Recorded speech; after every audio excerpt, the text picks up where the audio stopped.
one who was dead is alive again. Have you heard the story of the funeral of Sir Winston Churchill? The story goes that Churchill planned the service himself, which took place at St. Paul's Cathedral in London. When the service was over, a lone bugler stood at the west door, the direction of the setting sun, and played taps, the traditional military song played at the close of the day, and also at military funerals.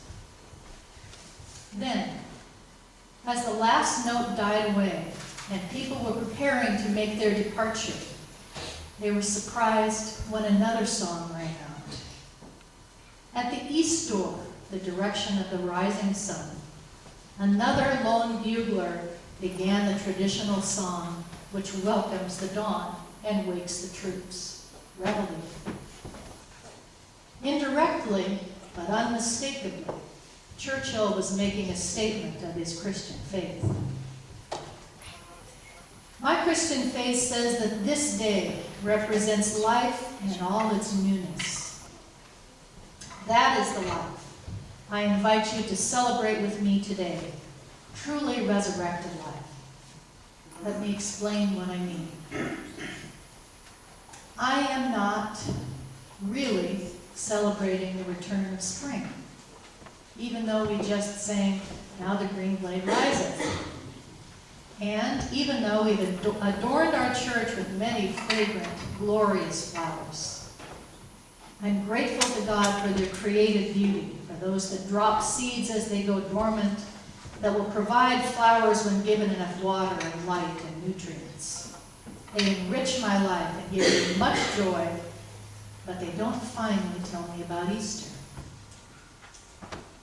I'm also not celebrating the return of light after darkness. On our planet, the return of the sun's light with each rotation of the earth each day can be counted upon. The return of longer days and the days and nights of equal length that happen about this time each year can also be counted upon. Our season is spring, and animals like rabbits and hens are active in doing what it is that they do, making more rabbits and laying eggs. But those natural activities are not finally about Easter. I'm also not celebrating the fact that Jesus came alive again because God built some kind of resurrection gene into our DNA. I don't believe that as humans we contain within us the seeds of immortality. Easter is not about apparent or real immortality. It's about resurrection, and there's a difference. Recovery programs say something like, "I'm not a bad person trying to become good, but a sick person trying to become well." I'd like to say that Easter is about one truly dead person whom God made alive again. And Easter is about what that means for the rest of us unavoidably dead persons who also hope to become alive again. Before the trumpeter played reveille, there was a pause. At the cross on Good Friday, there was a pause. The women in Matthew's Gospel who arrive at Jesus' tomb arrive at the end of the pause. And then all heaven breaks loose. And they find that they are tasked with the most important job, telling Jesus' disciples that God has raised him from death. But they don't have to take the angel's word for it. As they run from the tomb in fear and joy, they have another surprise. It's almost as if Jesus, in all his uncontainable life, can't wait to greet them himself. And again, he speaks of their most important role as apostles to the apostles. The Greek word apostello means to send. These women are the sent ones who will deliver the news to the disciples, and through them to their spiritual descendants who will then take it to the ends of the earth.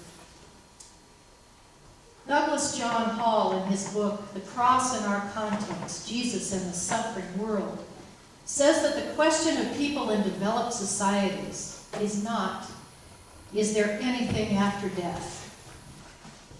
But, is there anything before death? Sometimes, life can seem like an endless parade of days in which we try hard to make our lives count for something. We struggle with insecurity, fear, and depression. We hope that when our lives end, we will be grateful for a life well lived, but sometimes that seems like an idle hope.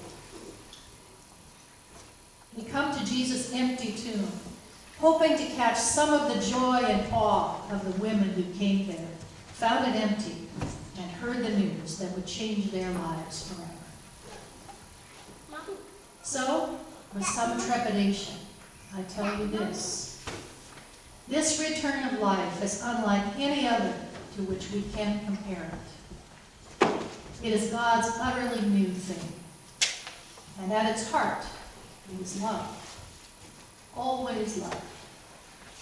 May you come to know that love for yourself, among friends, and a community which nourishes that sense of a new or renewed purpose. In closing, I share some words from an Easter prayer in a New Zealand prayer book.